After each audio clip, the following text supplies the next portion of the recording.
Hey, how's it going? Welcome to today's session. It's just me today, no special guests, but I do have some guests lined up for later this week with some good stuff. Anyway, today, for the next 20 minutes or so, I want to talk to you about resilience, which is something that I'm sure many of you, if not all of you, have heard me talk about before and probably have some sort of basic understanding of what it is. But we're going to make sure that everyone's working on the same basic premises here and we all have the same level of understanding. And I'll explain a little bit about what resilience is. But really, I want to focus on one specific part of that today, which is character strengths, as you might have seen in my little bit of intro blurb.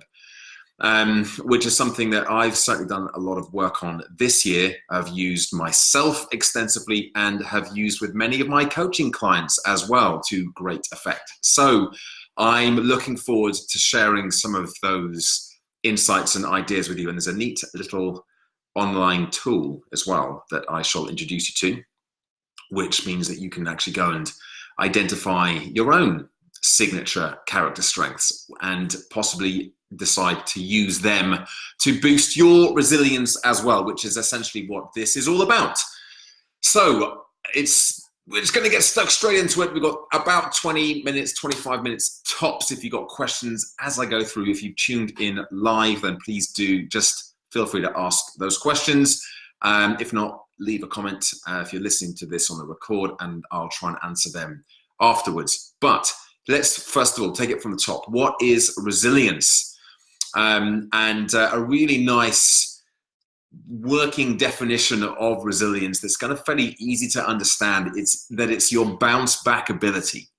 So it's how quickly and how well can you bounce back from adversity, from stress, from setbacks, but not just bounce back to where you were, actually positively grow as a result of it. And I'm sure you've seen this, maybe you've experienced it firsthand yourself. You have a bad experience, something happens, and it sort of knocks you weren't expecting, it's a bit of a setback. You dust yourself down, you get back on your feet, and you've grown, you've got stronger as a result of that particular incident or episode. To take this to a physical example or metaphor almost, is you get injured. Maybe you're doing a lot of running, you pick up an injury, you've never had an injury before, you get that injury and it's really frustrating, it sets you back, obviously. But then you learn about your body, you learn about how you have to respect your biomechanics, you have to respect the training load, and so you then go to town on getting really jammed up on body conditioning and core stability and stretching and kind of balance work. And you build that into your routine and you become stronger as a result and actually become a better runner as a result of that. So that's just a physical example there of somebody sort of bouncing back from a physical adversity or setback and getting stronger as a result. It's not just getting back to the same level that you were at before. And of course, being resilient is a pretty useful thing to be. If you're able to bounce back and grow positively as a result of setbacks, that's kind of cool, right? You get to go through life and it ain't what happens to you, it's how you respond to it that really does make the difference. I mean, that makes a difference regardless of how resilient you are, I suppose. But if you are that way inclined, if you are more resilient, and by the way, this is something you can improve as well, which we'll get into, then that does make things a hell of a lot easier to negotiate and navigate a full experience of life. So how do we actually then, before we go into how do you improve it, let's look at some of the different components of resilience, because it's not just one thing. It includes a number of different aspects. For example, your emotional intelligence, like how emotionally aware are you of your own emotions as well as other people's, and also how able are you to regulate and manage your own emotions. That's like one element, if you will, of resilience. What about your levels of optimism as well, your what's called explanatory style? How do you perceive things that happen to you, bad things that happen? Do you look at it and think, well, things like that always happen to me, there's nothing I can do about it? We sort of give away your power to change and to influence things in the future. That's kind of quite a pessimistic view of things. So obviously, more optimistic you are, the more you're able to see, well, look, there's nothing I could do about that situation, but actually there is stuff I can do to shore up my own ability to handle these situations in the future. Is it something that something bad happens and you look at it's going to happen just this one time, or it's always going to happen? And also, is this one bad thing that's happened, is it going to expand into all other areas of your life, or is it isolated to this one particular area? So your levels of optimism and pessimism as well is kind of another aspect of your resilience. And then there's growth mindset as well, which again, I'm sure many of you have heard about. This is your belief that even if you can't do something, you can't do it yet, and that there's hope. There's something that this is something that you could potentially learn to do. Whereas if you have a fixed mindset, then it's the opposite of that. And you feel very much that this is something that, you can't dance, you can't run, you can't learn a foreign language. Then you're never going to be able to do those things. And so what's the point in trying? And this is summed up very nicely in the work of Carol Dweck, who says, just stick the word yet on the end of those I can't sentences. I can't dance yet. I can't run yet. I can't speak French yet. And that means that you could do, but you just need to learn, and you have the ability to do that. You have this ability to grow and develop. That's a growth mindset. Now, there are a number of different ways to improve your resilience, and one of those ways is increasing the amount of positive emotion that you have in your life. So getting more happiness, getting more gratitude, getting more love, feeling more pride, and actually experiencing these things on a daily basis. So not just saying, well, I'm pretty proud of things and, quite happy and I'm pretty grateful for what I've got. Actually enjoying those emotions, because they are positive emotions and they allow us to sort of broaden our horizons and opens us up to more opportunities. So this is a great way of boosting our resilience by getting more of these positive emotions into our lives. Another way we can do this is through connecting with other people, and just making sure that we have got those connections in place, because ultimately this is a great example of what On the Wagon is all about anyway, because we're here for each other, and you build up these connections, and you're struggling, you come into the group and you say, look, I'm struggling, I need some support, and you get that support.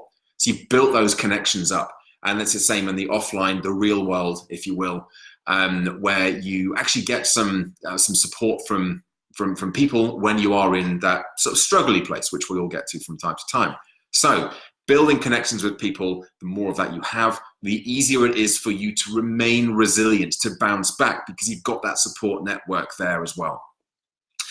One of the other things that a great way of sort of boosting resilience that we're going to get into in more detail today, and I want to focus on, is this idea of character strengths. This is something that's been developed over the last couple of decades, certainly the last 15 years or so, whereby a lot of research has been done into the strengths and virtues that we all have to one degree or another, or at least they're regarded as being important, not just here in the UK or over in America, which is where this kind of study was initially taking place, but actually across all the cultures around the globe, and not just in the 21st century, but like across time as well. So back into history, looking at sort of ancient times, from first times of recorded history, what are some of the virtues and characteristics that were highly regarded and admired even way back then? And what they've done is they've come up with these 24 character strengths that we all have a degree of, but some of them we'll find are just a bit easier. They come more naturally to us than others. So some will be kind of at the top and some will be down at the bottom. And in fact, they're all grouped into six different groups. So I'm going to go through some of those groups now. Just I'm going to read it off the list. So we have got, first of all, the group of the virtue of wisdom. So there are 5 characters, strengths in the virtue of wisdom. We have creativity, curiosity, we've got judgment, love of learning, and we've got perspective. Taking that big picture view. So they're your wisdom character strengths. And as I'm going through this list, just think of if any of these just spring out at you as being, yeah, that's me. I just find that really easy. That's definitely a strength of mine. And maybe some of them you think, well, geez, that's really not something that I'm particularly good at doing at all. And it's fine, by the way. Some of them you'll naturally be better at than others. We're all different. And what I love about this is that it gives us this, and I'm going to show you how to identify what your own character strengths are and then how to use them in just a moment. But it means that you start to understand yourself better. It's a self-inquiry. And you also obviously then realize that, well, everyone's different. And just because you find creativity really easy and obvious, then you get to use that and it comes very naturally to you. Not everyone's like that. So let's go into the next block or grouping, which is the virtue of courage. We've got bravery, perseverance, honesty, and zest. Zest is that sort of vitality and an enthusiasm for life. That actually comes up as one of mine, quite high up on my character strengths there. And I got my daughter to do this as well the other day, and she came up with zest as a high score as well. Then we get into the virtue of humanity. 3 of these, we've got love, kindness, and social intelligence. A bit like emotional intelligence, but here we really are looking at the awareness of the kind of motives and feelings of other people as well as ourselves, and being able to kind of connect with people on that level. So social intelligence is a humanity virtue. Then virtues of justice, we've got teamwork, fairness, and leadership. 2 others, virtue of temperance. There are 4 in this. We've got forgiveness, humility, we've got prudence, and we've got self-regulation, which is one I know that many of us struggle with. This is self-control, discipline, managing impulses. Like, who struggles with that? Yeah, this didn't come very high on mine. I know a lot of people look at me and think, I'm really disciplined and committed to things. I'll tell you, I have to really work at that. It's not something that comes easy to me. It's not a natural thing. I know a couple of people who do have self-regulation very high, but it's certainly not the norm for most of us. Next up, and finally, the virtue of transcendence. And there are 5 of these. We've got appreciation of beauty and excellence. This is that ability to just stand in awe and wonder of just amazing things around us. We've got gratitude, the skill, the character strength of gratitude, and just being thankful for the good things in our lives. We've got hope within this as well. Optimism, mentioned about optimism earlier. If you're very high in the optimistic explanatory style, then you're probably going to have hope in there as well. Again, this is another one of mine. We've got humor, playfulness. Another one that comes into mind. I always think, I take this stuff very seriously, but it doesn't mean I have to be serious about it. And hopefully that comes across in some of the stuff that I do. Maybe you kind of noticed that about me, that I like to have some fun with my writing, with my videos, with the stuff that I do, and kind of quite, maybe some cheeky inferences occasionally as well. But humor definitely comes up quite high on my character strengths. And finally, the 24th, we have spirituality, connecting with kind of a higher purpose, a higher being, if you will. So they are the 24. And what we have from all this is this kind of massive range, this huge range there. And as I said, these are all these have been taken not just from what the Western world identifies as being very important and admirable qualities, but this is across the globe, different cultures, different religions, and across time as well. So it's not just like what are regarded as being important in the 21st century. This has been tested over, looking back through sacred texts and historical documents and anecdotes and historical records, going right back to the beginning of recorded history. So it's been a long time building this program, this project, and it's still ongoing as well. But one of the cool things about this is that when you have identified what your signature strengths are, and these are the ones that you find easiest to use, they're the ones that come most naturally to you. And what's also, just jumping around a bit here, what's also very important here to recognize is that there will be some naturally, that will inevitably rather, that come up at the bottom of this list. You've got 24, they're ranked 1 to 24. So obviously some are going to be at the bottom. They have to be. You're not all going to be, top with all of them. They're in a rank order. You might still be pretty good. It just means that they come less naturally to you. So not that you can't use them or you can't access them. It's just you have to work a little harder at them. So take self-regulation, for example. Like, that doesn't come naturally to me, but it doesn't mean I'm no good at it or that I can't get better at it. So you just have to work at some of them more than others.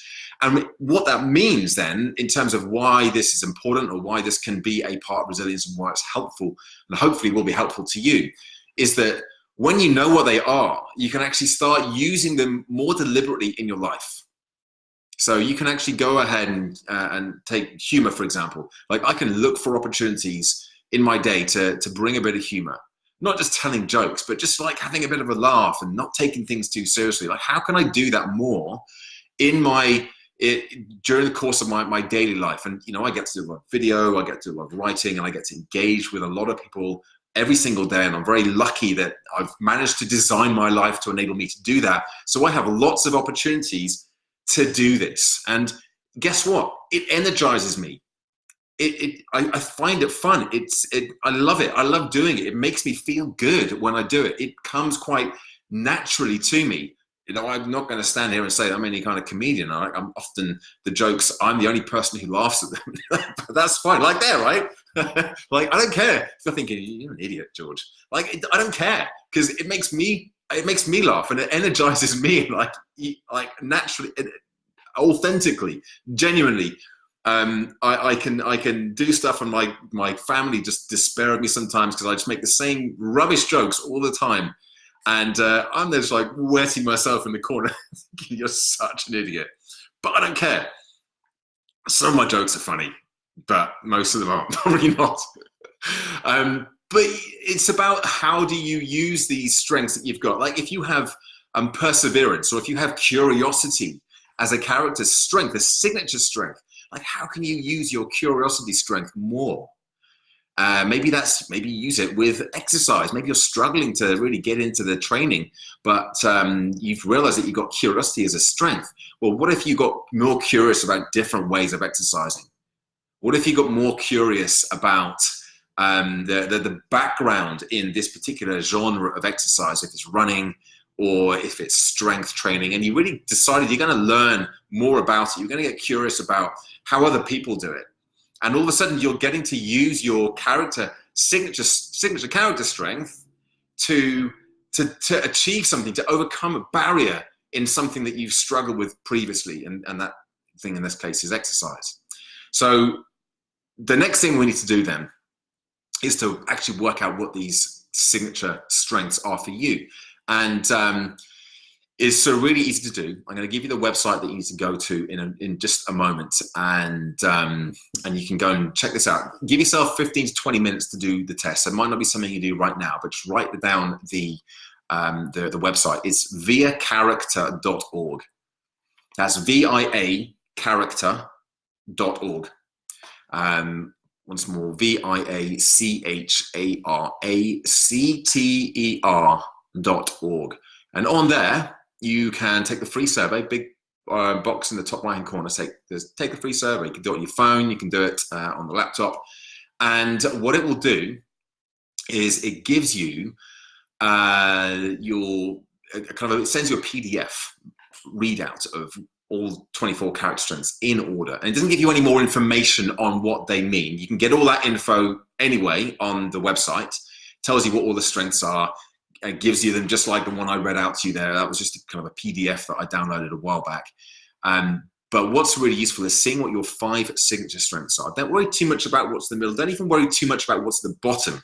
But the 5 signature strengths are the ones I want to encourage you to really, really think about today and going forwards as well. And if you're ready to do the work on this, then sit down and actually write down one thing that you can do to help express and use that character strength more in your daily life. Now, what could you do? Think through your life, but maybe some of the more mundane aspects of it. Some of the things that, just maybe a little bit tedious, a bit boring, a bit just like something you just have to get through. How can you use one or more of your character strengths in those situations to make it more kind of a higher experience, to make it more fun, make it more to kind of enjoy that particular, it might be driving to work, right? Pretty boring, but maybe if you have curiosity or a love of learning, maybe that's a great time to listen to an audiobook or a podcast and actually learn something and get curious about something whilst you're doing in that dead time. So that's the second phase of this. First thing is three phases. First, understand it, which hopefully you've got a better understanding now of what these character strengths are all about. Second thing, go and take the study, take the test. I said it's free, you just put your email address in there. By the way, what that also does is it helps with their research as well. So you're actually putting your information in, not the email address necessarily, but the more people take the test, and there have been hundreds of thousands have taken it over the years, the more people take the test, the better they're kind of tweaking it, and they're getting an idea as to where people's, who, based on location, your culture and all the rest of it, has different character strengths. And so that's kind of cool. I feel like you're contributing to an ongoing piece of research.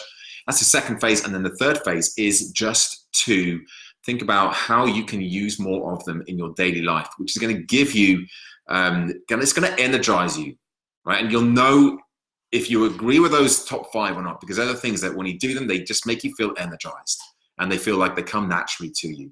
So don't get hung up on the bottom 5 as well, because there will always be some at the bottom. There's some of mine at the bottom and think, well, that's not right. I feel like I do pretty well with that. But let me give you an example of that. One of my bottom ones is bravery. It's like, I'm brave. Teamwork, that comes down pretty low. Actually, that's fair enough for teamwork. Self-regulation, it's like 17th. It's like quite close to the bottom there. So there's many of them that will come at the bottom. You think, well, that's not right. Forget about that. Don't worry about that. Just worry about the ones that are coming at the top. They're your signature character strengths. I would love to hear what yours are, by the way. So once you've done this test, it takes about 15 to 20 minutes. Give yourself some time. It's just a Likert scale, not like me, very much not like me, or a bit like me, or very like me. And you just select that 1 to 4. No number, no middle. So you have to go one way or the other. To about 104 different questions, I think. And then come back to this post, to this video, this webinar, and write down what your top 5 signature strengths were. And if maybe there are some surprises in that as well. I would love to hear what your responses are there.